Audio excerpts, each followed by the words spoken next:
예, 반갑습니다. 저는 충남대학교의 장용철이라고 합니다. 오늘 종합토론회 좌장을 맡게 됐습니다. 예, 반갑습니다.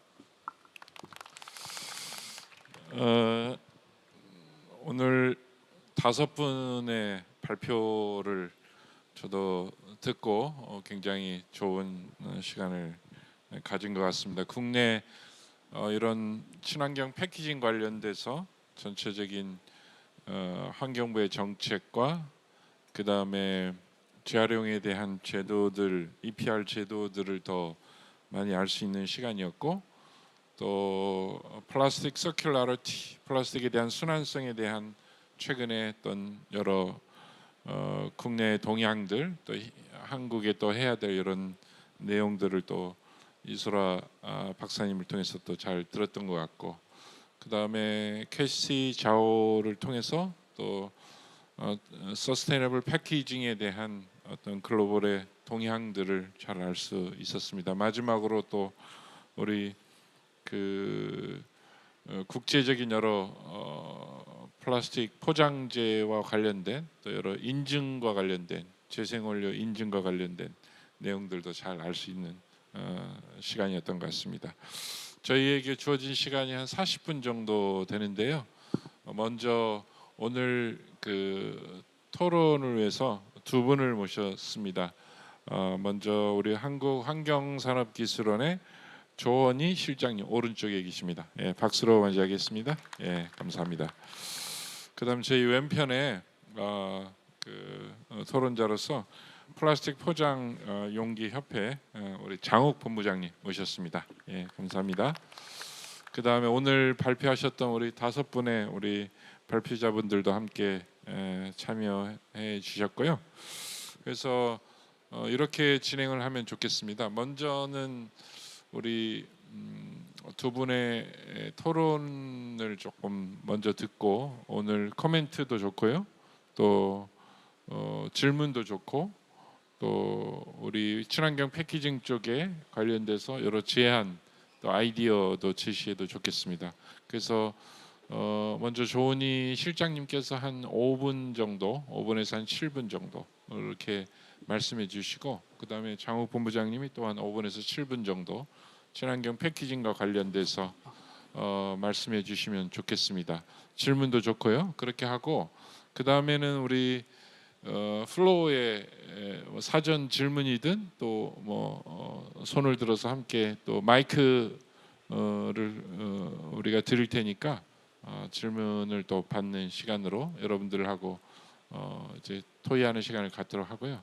그 다음에 이제 혹시 오늘 참여한 우리 발표자분들이 또 답변이나 또 추가적으로 하신 말씀이 있으면 또 그렇게 함께 듣도록 하겠습니다. 자, 그러면 먼저 우리 첫 번째 토론자로서 우리 한국환경산업기술원의 조원희 실장님께서 오늘 토론회 심포지엄에 대해서 잠깐 또 토론으로 이어가도록 하겠습니다. 예. 네, 의견 드리겠습니다. 네, 한국환경산업기술원의 조원희 실장입니다. 오늘 발표된 내용을 보니까 지속 가능한 패키징이 기업의 어떤 경영 그리고 규제 환경에서 좀 필수적인 요소가 되고 있다는 점을 좀 다시 한번 확인할 수 있었습니다. 순환 경제 얘기가 많이 나왔습니다. 패키징 분야에서도 선형 경제의 한계를 넘어서 순환 경제로의 근본적인 전환이 시도하고 있고 그게 필요한 상황인데요. 그 중심에 있는 것이 바로 오늘 주제인 이제 친환경 패키징인 것 같습니다. 사실 패키징 자체는 단순히 이제 포장의 문제는 아닙니다. 지금까지 계속 발표도 들으셨겠지만 자원을 어떻게 효율적으로 사용할지, 또 중요한 건 실제 소비자가 실천을 잘 해주셔야 되고요. 그리고 기술의 진보, 그리고 제도의 어떤 정합성까지 좀 총체적으로 얽혀 있는 좀 복잡한 과제입니다. 오늘 발표된 내용들을 좀 종합해 볼 때 저는 한 4가지 쟁점으로 좀 간단히 말씀드리고자 하겠습니다. 포장재와 관련한 패키징 정책은 이제는 좀 전 과정의 평가, 전 생애 주기라고 하죠. LCA 관점, 그런 기반의 좀 고려가 필요하지 않나, 그런 시점이지 않나 싶습니다. 우리가 이제 친환경 패키징을 말할 때 이제 생산과 폐기 문제만을 넘어서 이제 설계 단계 그리고 그게 생산한 거를 또 유통 또 재활용 재사용까지 포괄하는 생애 주기의 전체가 문제가 필요한데요. 물론 국내에서도 이제 포장재 재질 구조 평가랄지 그에 따른 이제 재활용성 등급제 또 택배 포장 같은 경우에 어떤 포장 공간 규제 다양한 정책들이 마련되고 있지만 이제는 이걸 하나의 이제 통합된 LCA 기반에 대한 전략 체계로 좀 묶어낼 필요가 있고요. 그래서 소재 선택하는 과정, 기업이 그리고 제조에서 유통, 또 소비, 회수, 재사용, 재활용 전 과정을 고려한 좀 일관된 기준과 통합된 정보 좀 플랫폼이 마련되어야 되지 않을까 싶고요. 이 관점은 그 국가 차원의 내셔널 레벨뿐만 아니라 기업 차원도 한번 시도해 보는 것도 좋은 시점인 것 같습니다.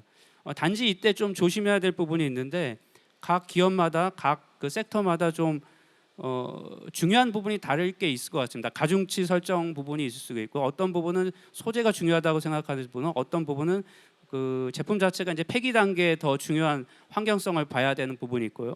이런 부분이 어떤 일관되게 어떤 제도상의 지침을 주는 것은 쉽지는 않을 것 같습니다. 그래서 이제 표준 같은 게 보고 가이드라인이 필요한 건데요. 이제 그런 관점에서 고민이 필요한 시점이다라고 보고요.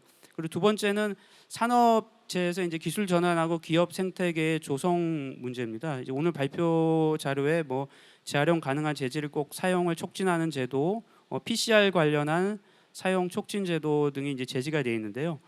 이 제도적 장치만으로 좀 부족한 부분도 있습니다. 이제 기업들이 이를 실행할 수 있는 생태계가 또 동시에 조성돼야 하고요. 재생 소재 같은 경우는 좀 아시다시피 품질, 재생 소재 품질의 어떤 고도화 그리고 안정적으로 좀 공급이 돼야 되겠고 이 내용을 잘 모르시는 이제 중소기업 같은 경우는 기술 전환이랄까 친환경 인증을 좀 받을 수 있도록 저희가 정부에서도 많이 확대를 해야 될 필요가 있습니다.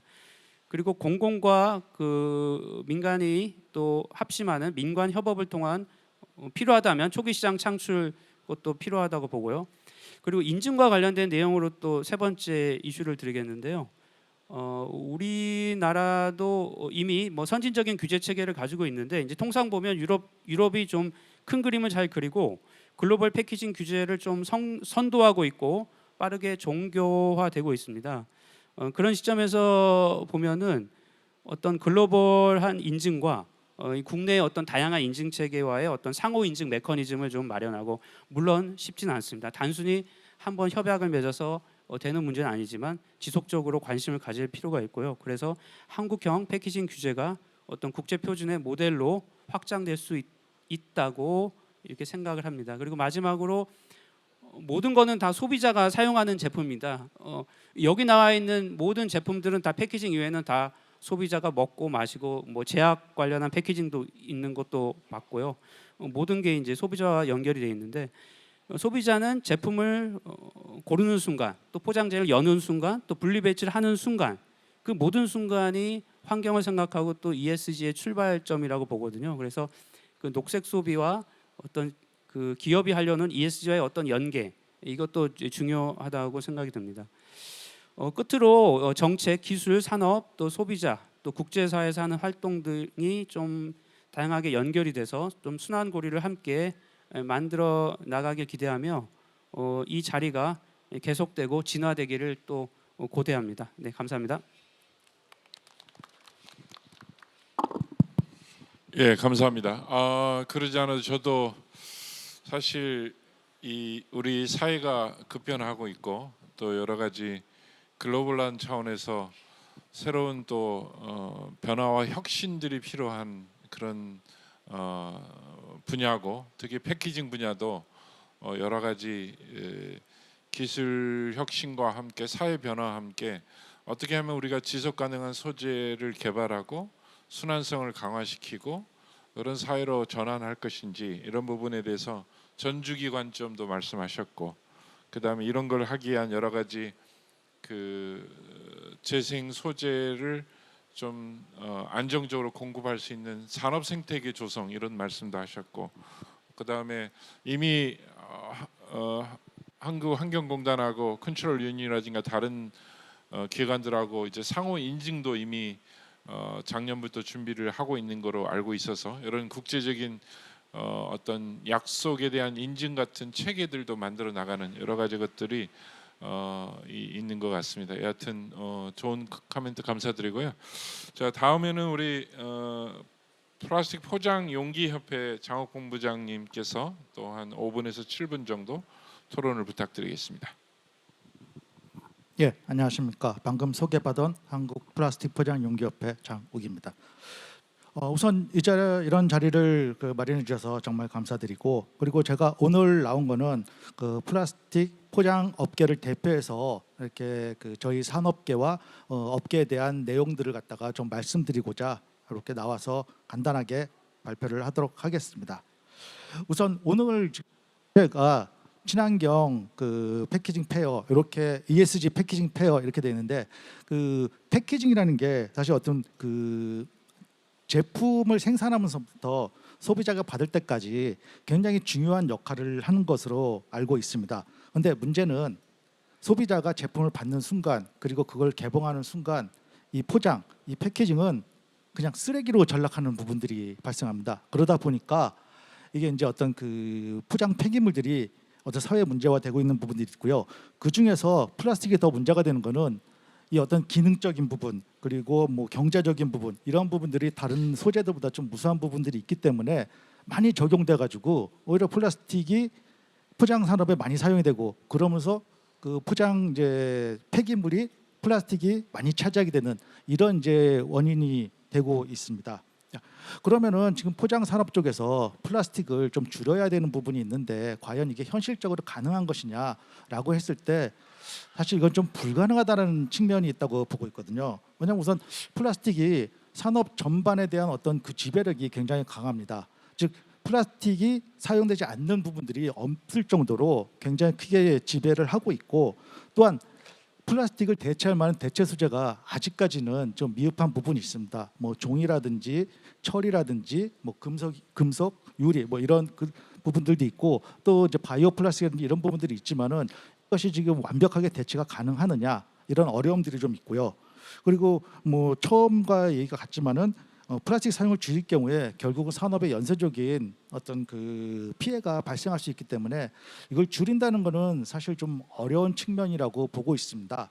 그래서 그러면은 이걸 어떻게 접근을 해야 될 것이냐? 사실 뭐 줄이는 것도 하나의 방안으로 될 수 있지만은 이것을 다시 재활용하는 부분, 오늘 토론에서 많이 나왔던 어떤 순환 경제, 이런 부분에 대해서 좀 접근을 할 필요가 있다고 생각을 하고 있거든요. 오늘 아까 이소라 박사님께서 얘기하신 것 중에서 플라스틱 오염 문제는 순환 경제로 해결이 가능하다라는 멘트가 오늘 지금 토론에서 저 귀에 아직까지도 지금 뇌에 남아 있을 정도로 순환 경제를 통해서 이 문제를 좀 해결하는 방안이 좀 필요하지 않겠느냐라는 생각이 좀 들고 있습니다. 그래서 이제 말씀드리고자 하는 것 중에는 우선 지금 오늘 아침에 저 유력 대권 후보님께서 탈플라스틱 로드맵을 수립하겠다라고 이제 좀 제안을 했습니다. 사실 탈플라스틱이라 그러면은 이제 우선 의미 자체는 플라스틱을 갖다가 최대한 줄이자라는 것을 알고 있지만은 그냥 말 그대로 보면은 사실 이건 실현 불가능한 얘기입니다. 사실 그래서 이런 실현 가능성 없는 이제 표현 방식보다는 좀 실현 가능한 슬로건을 제시할 필요가 있지 않나 싶습니다. 지금 며칠 전에 신문 보니까 서울시에서 플라스틱 폐기물 제로를 갖다가 추진하겠다, 이런 말이 나왔는데, 사실 이것도 좀 어려운 얘기긴 하지만은 그래 탈플라스틱보다는 조금 더 가능성을 보이는 그런 이제 슬로건이라고 보거든요. 그러니까 슬로건 자체도 너무 좀 거대 담론을 얘기하지 말고 우리가 실질적으로 가능한 부분부터 접근할 필요가 있다고 보고요. 그리고 어떤 이러한 계획을 세울 때 좀 장기적인 접근을 좀 추진을 했으면 합니다. 물론 지금 어떤 문제가 닥쳤을 때 이 문제를 해결하기 위해서 즉각적인 대책이라든지 제도가 필요하지만은 좀 더 이 플라스틱 부분 같은 경우는 솔직히 단기적으로 해결할 수 있는 부분은 아니라고 보거든요. 그럼 최소한 10년, 20년, 길게는 50년까지도 좀 보면서 어떤 장기적인 계획을 좀 세울 필요가 있다고 봅니다. 최근에 뭐 일회용 빨대라든지 뭐 매장 내 컵 사용 금지라든지 이런 제도들이 그래서 오락가락하다 보니까 결국 피해는 소비자들도 있게 되지만 이것을 직접으로 생산하는 생산자들도 굉장히 큰 피해를 보고 있거든요. 예. 그리고 그래서 이제 실현 가능한 감축 목표를 좀 더 장기적으로 제시할 필요가 있고, 그다음에 사실 제가 하고 싶은 얘기는 재활용을 활성화하는 방안을 좀 지속적으로 그리고 다양하게 좀 제시를 할 필요가 있지 않느냐라고 하고 있습니다. 특히 재생 플라스틱 사용 비중 확대가 30년까지 30%로 사용하겠다라고 되는데 이런 부분들을 조금 더 체계적이고 그리고 실현 가능할 수 있도록 좀 더 로드맵을 갖다가 구성해서 좀 제시할 필요가 있고 그다음에 재활용을 좀 더 잘하기 위해서 AI 분리 기술 등이 좀 더 강화돼서 그 어떤 그 고품질 저렴한 재생원료 확보가 많이 더 필요하다고 봅니다. 특히 이제 그 요새는 뭐 물리적 재활용에 대해서도 다양한 방안들이 많이 좀 도입이 되고 있더라고요. 뭐 좀 용해 기반 재활용 기술 등 새로운 기술들이 많이 지금 도출되고 있으니까 이런 부분들 적극 적용할 수 있는 방안들이 좀 필요하다고 보겠습니다. 특히 그리고 재생 플라스틱에 대한 그 수요가 이제 앞으로 증가할 텐데 어제 기사에 재생 플라스틱을 중국에서 이제 수입을 하는데 이게 바로 이제 신재를 이용해서 페트병을 만들어 놓은 다음에 소비하지 않고 바로 이제 전문 용어는 아니지만 뭐 쭈삣 내려서 즉 바로 파쇄해서 그걸 다시 재생원료로 해서 판매한다는 그 기사가 나왔었거든요. 그러니까 이런 기사들을 보면은 재생원료를 갖다가 국내에서 국내 폐기물 문제를 처리하기 위해서 사용을 하는데 그런 문제되는 재생원료를 갖다 꼭 사용을 해야 되느냐 이런 부분에 대해서 좀 생각할 필요가 있을 것 같습니다. 예, 그래서 마지막으로 제가 이제 말씀드리고 싶은 거는 사실 산업과 환경은 어떤 제로섬 게임으로 가는 게 아니라 서로 지혜롭게 공존하는 것이 좀 필요합니다. 즉 잘 쓰고 잘 버리고 다시 잘 쓸 수 있도록 이런 어떤 시스템을 갖다가 좀 확립해 주는 분들이 좀 더 필요하지 않을까 생각됩니다. 예, 감사합니다. 예, 감사합니다. 역시 이제 용기 포장 용기 협회 관점에서 일단 대체나 감량보다는 좀 순환 경제와 어떤 재활용에 초점을 뒀으면 좋겠다 그런 말씀을 강조하신 것 같습니다. 이렇게 하면 어떨까요? 일단은 그 질문도 있겠지만 여러분 질문하셔도 되고 혹시 토의 주제를 한 두 가지 정도로 일단을 제안을 해보겠습니다. 첫 번째는 친환경 패키징 또는 뭐 지속 가능한 서스테이너블 패키징으로 우리 사회가 우리 또 한국이 그런 쪽으로 나아가기 위해서 각 그 산업계의 역할도 있고 정부의 역할도 있을 거고 소비자의 역할도 있을 거고 또 관련 협회의 역할도 있을 텐데 이런 부분에 있어서 현재 안고 있는 어떤 챌린징하는 문제, 어려운 문제가 베리어가 어떤 것들인지 그런 거를 말씀을 해 주셔도 좋을 것 같고요. 그 다음에 또 한 가지는 이제 그런 어려움을 해결하기 위해서 오늘은 이제 정책 토론이니까 내일은 기술 토론회가 있으니까 정책적인 부분에서 이러이러한 것들이 조금 우리나라에도 조금 제안이 됐으면 좋겠다 이런 얘기를 해줬으면 좋을 것 같습니다. 예를 들어 저는 이런 제안도 하고 싶거든요. 우리가 유럽의 PPWR 많이 얘기하는데 과연 한국은 유럽에 버금가는 PPWR과 같은 그런 정책 방향과 목표 설정을 잘 제시하고 있는가? 이런 것들이 한국에서도 한국형 이런 PPWR에 맞는 그러한 방향 제시들, 목표 설정을 제시하면 어떨까? 아마 이미 환경부가 없는 건 아니지만은 또 이제 파편적으로 지금 정책들이 제시가 되다 보니까 어떤 한국에 맞는 한국의 실정에 맞는 이런 PPWR 같은 이런 것들도 좀 우리가 제안할 필요가 있지 않을까? 뭐 이런 제안들도 제가 제안 드릴 수 있을 것 같거든요. 그래서 이런 내용을 갖고 오늘 뭐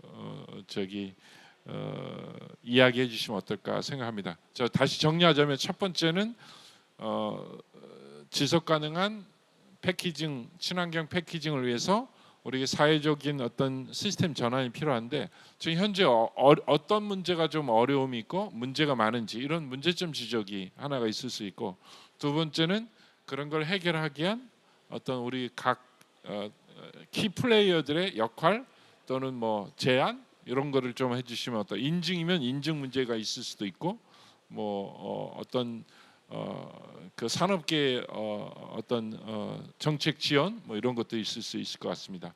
자, 뭐 그 두 가지를 제가 키 퀘스천으로 여러분들한테 말씀을 드렸고 질문까지 포함해서 혹시 여기 발표하신 분들 중에 5분의 발표자가 있는데 조금 더 추가적으로 궁금한 사항이 있으면 말씀까지 해주시면 어떨까 생각합니다.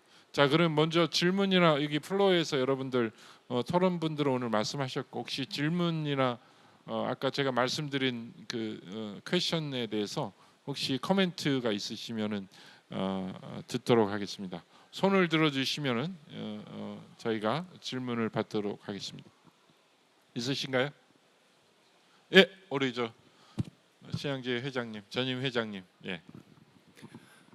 예, 먼저 이렇게 좋은 그 포럼, 정책 포럼이 잘 될 수 있도록 고생하신 모든 분들을 수고하셨다는 말씀 꼭 드리고 싶습니다. 오늘 그 여러 연사분들께서 말씀 주신 중에 질문이 되겠는데요. 제일 먼저 이소라 위원님께서 발표 내용 중에 첫 번째 데이터베이스를 구축하고 그 다음에 여러 가지 거기에 필요한 산업체에 포함 이런 지표를 구체적으로 가져가는 방향 얘기하셨고, 또한 또 조금 전 조원희 실장님께서도 이러한 그것들이 좀 더 과학적이고 이론적인 베이스로 해야 되다 보니까 LCA라든지 이런 평가에 의해서 좀 더 나오는 게 좀 필요하다 이렇게 좀 얘기해 주시고, 그래서 지금 저도 저희가 이러한 그 앞으로 좀 더 구체적이고 과학적인 환경 지표를 가져가기 위해서 LCA를 포함한 이러한 데이터베이스 구축이 지금 저희가 어디까지 와 있고 유럽이나 여기 이제 벤치마킹을 하는 또 앞으로 어떤 계획으로 갖고 가실지 궁금해서 문의드렸습니다. 예, 혹시 여기 사이언스 베이스된 국내 여러 가지 LCI, 라이프 사이클 인벤토리에 대한 현황 같은 거나 이런 내용들을 조금 말씀해 주실 수 있으면 좋을 것 같습니다. 우리 이설아 박사님 혹시 말씀해 주시면 말씀해 주시고 안 되면 또 제가 또 답변을 좀 하겠습니다. 먼저 이설아 박사님 코멘트에 대한 질문에 대한 답변 가능할까요? 네, 그 질문에 대한 명확한 정확한 답변이 될지는 모르겠지만 이제 환경공단 환경부를 중심으로 이제 재생원료 인증제라는 제도가 시행이 되고 있어서 거기에 어느 정도 추적성이나 이런 것들을 하고 있고 거기에 관련된 이제 이해관계자들 아까 뭐 발표하신 그런 인증제 뭐 ISCC나 이런 뭐 GRS라든지 이런 인증제 같은 이제 데이터들이 어느 정도는 이제 기업 중심으로 보유는 하고 있는데 사실 좀 정부 주도로 하는 그런 부분들은 좀 아직 부족한 것 같습니다. 그래서 실제로 그 어느 정도는 국제 표준에 맞는 그런 형식의 데이터를 이제 좀 고려를 하고 그리고 이제 거기에 관련된 그런 정보들을 담아서 하는 부분들이 있는데 사실 이제 며칠 전에 이제 DPP 이제 디지털 제품 여건에 대한 이제 약간 스터디를 좀 하면서 플라스틱에 대한 DPP를 좀 고민해 보기 시작했습니다. 그래서 이 플라스틱에 대한 DPP 안에 기존에 있는 다른 디지털 제품의 여건의 어떤 형태에서 갖고 있는 여러 정보들이 국제적으로 인정받고 할 수 있는 이런 것들이 있는데 지금 현재 우리나라에 너무 산발적으로 있는 데이터들을 그런 형식의 표준에 맞춰서 가져가면 좋겠다는 생각을 했고요. 이런 것들은 아마 뭐 지금 현재 배터리나 섬유나 뭐 전기전지 제품이 5년, 10년에 걸쳐서 이제 어느 정도는 그 완성도 있는 그런 형식으로 플랫폼을 구축하듯이 플라스틱도 이제부터 준비하면 5년, 10년 정도 걸리는 기간 안에 같은 방향으로 갈 수 있지 않나 이런 생각을 해봅니다. 네. 예, 지금 우리나라는 이제 LCA 관점에서 라이프 사이클 인벤토리는 일부 플라스틱 쪽은 이제 페트 쪽에 관련돼서는 일부 글로벌 라이프 사이클 인벤토리 데이터베이스에 등록이 되어 있고 2022년 자료를 갖고 최근에 한 몇 건 정도 등록이 되는 것으로 알고 있습니다. 데이터베이스. 근데 아직까지도 상당 부분은 이 LCI DB가 많이 구축이 안 돼 있고 또 오늘 이설아 박사님 말씀하신 이제 물질 흐름 기반에 근거한 여러 제품 군별, 포장재, 뭐 전기전자, 건설, 자동차 이런 쪽에 전 주기에 걸친 이런 부분에 걸쳐서 이런 이제 흐름도 같은 것들이 아직 국가적으로 완성이 안 되다 보니까 아마 환경공단을 중심으로 해서 일단 이런 부분들을 잘 그려놓으면은 그거에 기반해서 우리나라가 어느 정도의 서큘러리티 순환성들이 확보되고 있고 나아지고 있고 그걸 이제 이미지화해서 이제 대중에게 좀 알리고 정보화하는 이런 작업들이 좀 필요하지 않을까 생각합니다. 네, 감사드리고요. 혹시 또 질문 우리 플로어에서 질문 예 우리 저 오길정 우리 원장님께 예. 오늘 좋은 발표 잘 듣고 공부 많이 했습니다. 예. 제가 궁금한 것은 실제 지금 탄소 중립하고 플라스틱 정책하고 같이 가야 되는데 아까 뭐 장임철 교수님 말씀하신 대로 플라스틱 이렇게 재활용하면은 그 재활용에서 그 재활용 플라스틱 제품도 만들지만 얼만큼 탄소 감축이 됐는지 인벤토리 분석이 분명히 돼 있어야만이 그 정책의 효과가 날 수 있을 것 같아서 그런 쪽에서 이제 환경부에서 혹시 어떻게 추진하려고 하는지 아니면은 환경산업기준을 추진하는 내용에 대해서 좀 말씀해 주셨으면 좋겠고 또 하나는 제가 그 카시자오님한테 좀 여쭤보려고 하는 것은 아까 그 포장에 개선된 내용을 보면은 주로 플라스틱을 종이로 바꾸는 거라든지 플라스틱을 바이오 플라스틱으로 좀 바꾸는 걸 얘기를 했었는데 그 재사용 그러니까 주로 이제 운송용 패키징을 재사용 쪽으로 많이 바꿔서 성공한 사례 같은 게 있으면 좀 소개해 주시면 감사하겠습니다. 이게 통역으로 전달이 되는지 모르겠는데 전달 좀 부탁드리고 그다음에 또 하나는 지금 우리나라 바이오 플라스틱 정책을 예전에 발표했는데 전체적으로 다 플라스틱을 2050년까지 바이오 플라스틱으로 바꾸겠다고 발표하고 나서 실질적으로 그 실행성이나 이런 것을 평가해서 우리나라 실정에 맞는 쪽에 정책 발표가 없어서 그런 부분에 대해서 혹시 환경부에서 계획하고 있는 플라스틱에 대한 로드맵이 있잖아요. 그래서 바이오 플라스틱을 얼마나 바꾸려고 하고 어느 용도를 바이오 플라스틱 가는 것이 신지에 대해서 방향 설정을 명확히 해줘야만이 업계가 또 그쪽으로 옮겨 그 정책 저 사업을 추진할 수 있어서 그 부분 바꾸는 부분. 그다음에 또 하나는 재생 플라스틱 이제 사용률을 페트만 이렇게 하고 있는데 다른 플라스틱에도 어떻게 적용할 것인지 하고 그랬을 때 그 재생 플라스틱이 양질의 재생 플라스틱 실제로 공급이 가능한 시스템 구축하고 그게 어느 정도 안정적으로 공급할 수 있는 그런 예측하기 위한 어떤 그런 정책을 또 추진하려고 하는지 계획이 있으면 말씀해 주시면 감사하겠습니다.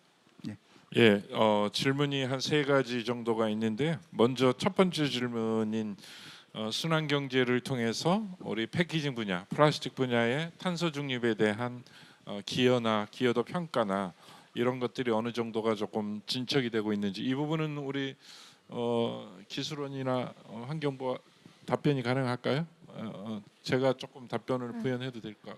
온실가스 부분은 저희가 지금 현재 열분해 같은 경우는 그 가이드라인이 나와 있긴 합니다. 나머지 플라스틱 같은 경우는 이제 용도가 다양하다 보니까 국가에서 만든 그 지침에는 아직 담겨 있지는 않고요.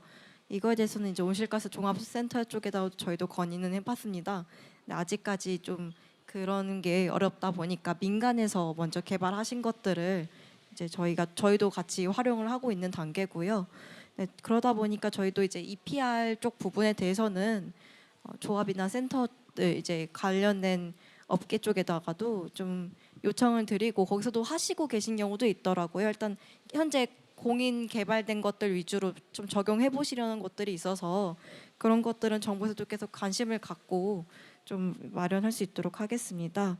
그리고 이제 바이오 플라스틱 같은 경우는 제가 좀 오늘 자원재활용과에서 오다 보니까 조금 내용을 바이오 플라스틱은 숙지가 좀 덜 되어 있어서 이거는 저희도 돌아가서 한 번 더 말씀을 드려보고 이 바이오 플라스틱의 환경부의 로드맵은 어떻게 될지는 조금 한번 담당자분들께도 말씀을 드리겠습니다.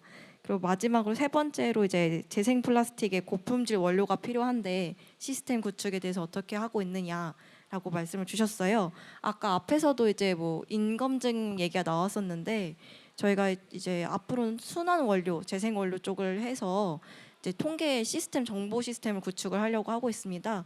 이게 아직 올해 사업은 아니고 내년도 사업이다 보니까 확정은 안 돼서 저희도 지금 뭐 대의 발표된 건 없는데요. 그런 식으로 공단 중심으로 저희 환경부 중심으로 이제 시스템 구축을 하면서 고품질 원료까지도 이제 정보 등록이 되고 관리가 될 수 있도록 하려고 합니다.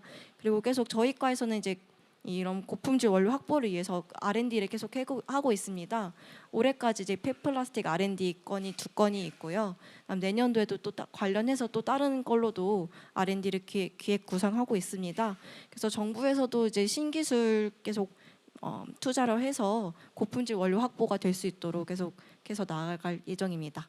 이상입니다. 예, 감사합니다. 그다음에 우리 캐시 샤오가 Do you understand? Yeah. So you're asking, is there any case studies for the transit packaging? Yes. So yeah, there's a case study coming to my brain, not only for packaging but also for some other parts of the packaging, transit packaging. For example, we need to a lot of plastic films to wrap around the primary packaging of the products, and that brings a lot of use of plastics and plastic films. And there is a trend that, for example, Henkel, they promoted adhesive and tape for the transit packaging. You don't need to use a lot of plastic film to wrap the packaging, but also make the packaging and make the the storage stable to the transit. I'm not sure is it a very useful case study for you, and I need to add some other ideas about it. So firstly, I'm very glad to join this conference, and I have learned a lot from because I think Korea has advanced packaging and packaging waste regulation, and also for the recycling systems. And there's a topic we always emphasize the plastic pollution. And the plastic is not renewable materials, and the plastic bring a lot of pollution to the ocean, to the environment. It has a great, it has a not a negative influence to the environment. But if we move our mind from the packaging to the carbon dioxide emission or energy use. So is it packaging is a bad materials, and just because the recycling rate is not higher as paper, but if you consider the whole life, I would say that LCA of the whole packaging life, actually paper-based packaging brings a lot of energy demand. So, for example, the demand for paper, the demand of water in paper industry is a huge demand. So, I think, so what is the best packaging type? There's not a certain answer for it. So, if you consider the barrier function, so the plastic has a very good barrier function. So, and I know that Korea has the net zero goals. Yeah. So, So what we want to say is that if we remove our comments from recycling rate to the influence to the environment, so there will be another answer. So what is the best packaging? Yeah, I think it's a good topic to think about. I don't give a certain answer, but I think it's a good topic to think about. Thank you very much for your excellent answers. 또 혹시 한두 분 정도 하고 토론 지금 시간이 한 5분 남았는데요. 마지막 한두 분 예, 우리 저기 이진영 선생님, 예. 성함과 소속 말씀해 주시고요. 예. 안녕하세요. 한국 코카콜라의 이진영 이사입니다. 오늘 그 저희 순환성을 바탕으로 한 지속 가능한 패키지에 대한 의미 있는 대화가 이루어져서 굉장히 많이 배울 수 있는 좋은 시간이었고요. 우리나라에서도 오늘 이제 디스커션에서도 이제 몇 번 이제 언급된 것처럼 우리나라에서도 이제 재생물질 의무화가 이제 발표가 되었고 이제 필두로 이제 음료 패키지부터 이제 시작이 되었습니다. 그래서 앞으로 이제 적용하는 이제 산업군도 더 확대될 것으로 이제 예상을 하고 있는데요. 근데 결국 이제 이런 정책들이 이제 효율적으로 잘 진행되기 위해서는 결국 이제 안정적인 원료가 제대로 공급되어질 수 있느냐가 관건일 것 같습니다. 근데 사실 지금 현재로 보면 이제 우리나라 같은 경우는 이제 재생물질 사용하는 거에 대해서 이제 인프라라든지 이제 그런 것들이 이제 잘 이제 구축되어지고 있고 이제 환경부에서도 이제 관련 정책들을 이제 전개하는 이제 과정인데요. 이렇게 이제 정책들이 이제 의무화되고 이제 시작하면서 앞으로 이제 재생물질에 대한 이제 수요가 이제 증가를 할 것 같아요. 근데 저희 같은 이제 엔드 유저 입장에서는 갈수록 이제 수요가 늘어나게 되면 이제 수요 공급의 원칙에 의해서 이제 원료가 부족해질 경우 이제 품귀 현상도 일어나고 이제 가격이 이제 치솟을 가능성도 이제 저희가 이제 고려를 하지 않을 수 없는데요. 이제 지금 현재 일례로 지금 아직 너무 이제 얘기하기는 너무 이르긴 하지만 이제 음료 패키지 같은 경우는 PET는 워낙 이제 고품질의 자원이다 보니까 그 PET를 원하는 게 비단 이제 저희 같은 이제 음료 회사뿐만 아니라 뭐 의류 같은 회사에서도 결국 이제 PET를 가지고 이제 장점을 만들어서 이제 또 다른 이제 패션으로 이제 만들려고 하는 그런 수요도 있다 보니까 얼마나 이 정책이 효율적으로 계속 진행되기 위해서 이런 원료들이 다시 해당 그 제품, 그러니까 보틀이면 다시 보틀로 돌아올 수 있도록 공급될 수 있느냐가 관건일 것 같아요. 근데 이런 고민들은 비단 우리만 있는 게 아니라 우리보다 이미 좀 더 발빠르게 정책을 시행한 유럽 같은 데도 동일한 고민을 했었거든요.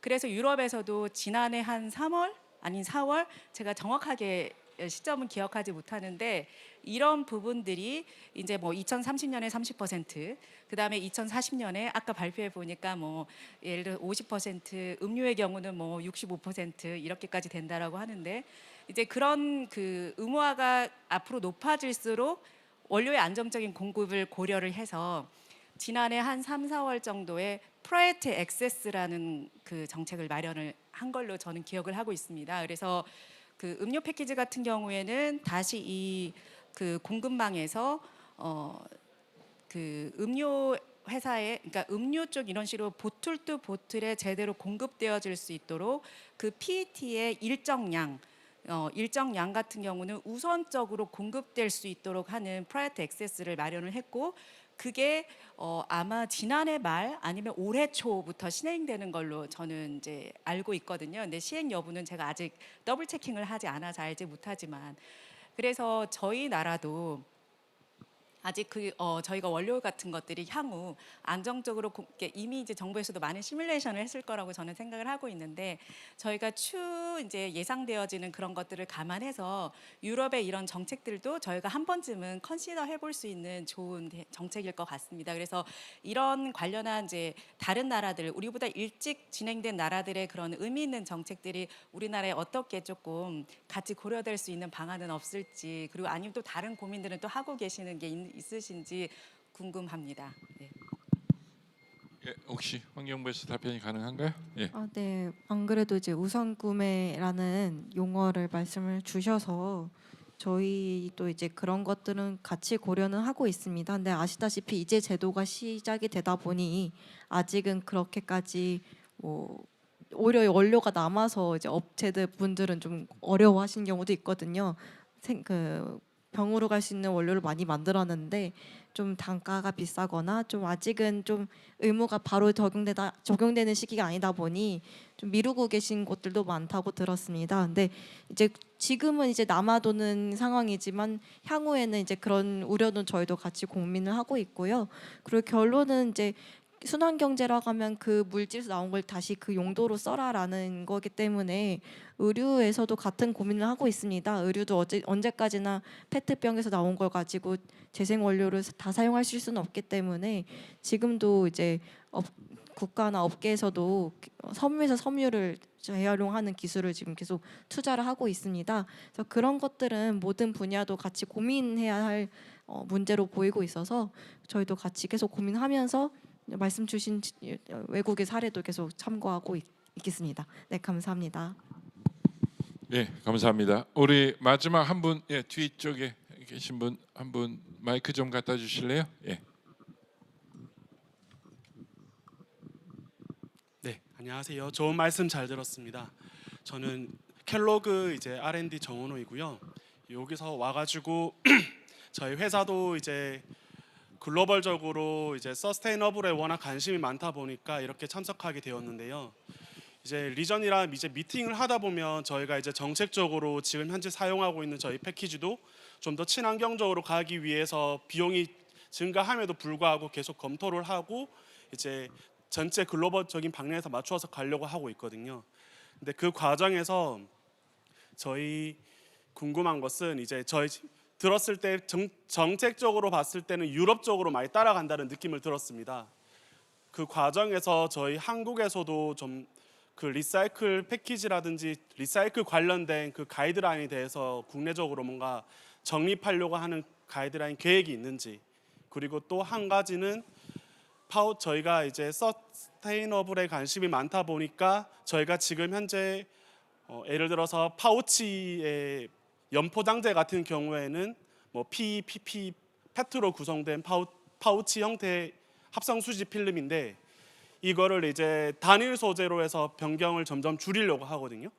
그 과정에서 이제 유럽 같은 경우에는 이제 PE랑 PP는 이제 같은 폴리머 같은 가족 계열의 플라스틱 성질로 봐서 이제 하나로 보게 되는데 저희에서는 이제 포장재 등급 평가에 보면 뭐 단일 소재는 라고는 PP는 이제 각각으로 보다 보니까 단일 소재가 들어가지 않고 이제 복합 소재로 들어가게 되고 또 알루미늄이 이제 50 마이크로미터 이하로 되게 되면 이제 포장재 펫을 줄이고 점점 간략하게 줄였음에도 불구하고 이제 포장재 등급으로서는 이제 우수로도 가지 못하는 상황이 되더라고요. 그래서 좀 이 부분에 대해서도 한번 유럽적으로 간다고 했을 때 P랑 PP를 같이 폴리머 계열로 같이 볼 의향도 있는 건지 아니면 네, 그 두 가지 부분에 대해서 궁금해서 질문을 드렸습니다.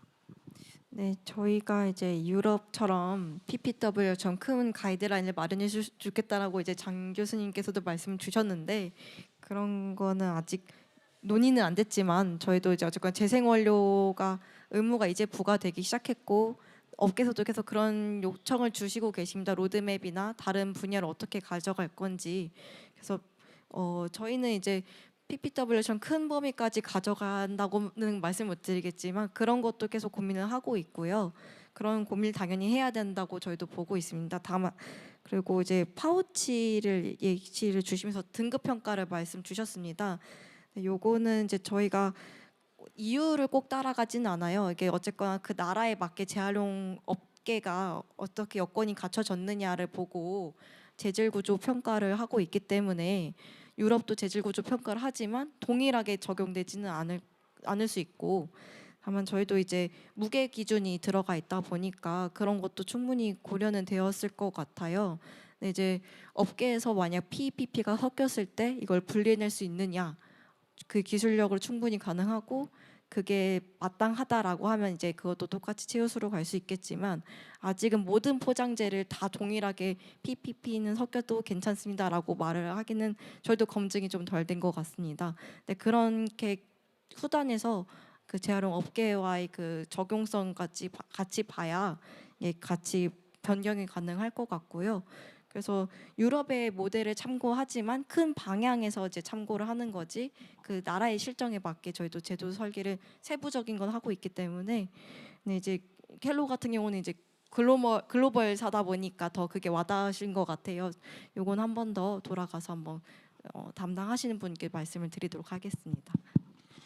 예, 감사합니다. 오늘 우리 친환경 패키징 포럼에서 우리가 순환경제로 나아가기 위해서 아직 재생 원료에 대한 안정적인 공급에 대한 우려도 있는 것 같고 가격에 대한 또 부담도 사실 있는 것 같고 또 아울러서 이런 걸 우리가 전주기적인 관리 측면에서 탄소 중립과 연관해서 이 CO2에 의한 어떤 감축이나 이런 부분들도 우리가 미래를 좀 준비해야 하지 않을까 뭐 그런 말씀도 하신 것 같고 그 다음에 실제 우리가 리사이클링 패키징에 대한 또 리유즈블 패키징에 대한 가이드라인 같은 것들이 정부에서 조금 잘 또 그 재활용 등급제 하면서 너무 기계적인 부분들도 있는 것 같아서 그런 애로 사항도 말씀을 하신 것 같습니다. 오늘 이렇게 친환경 패키징 정책 토론회를 통해서 여러 오늘 훌륭한 5분의 발표자분들 너무 수고 많으셨고 또 2분의 토론자분들 좋은 말씀 감사드리고요. 그다음 오늘 끝까지 남은 시간까지 좋은 또 질문과 토론을 또 함께 참여해 주신 여러분들에게 다시 한번 감사드립니다. 우리가 이게 순환경제 사회로 전환하기 위해서 이게 변화하는 우리 시스템 전환이거든요.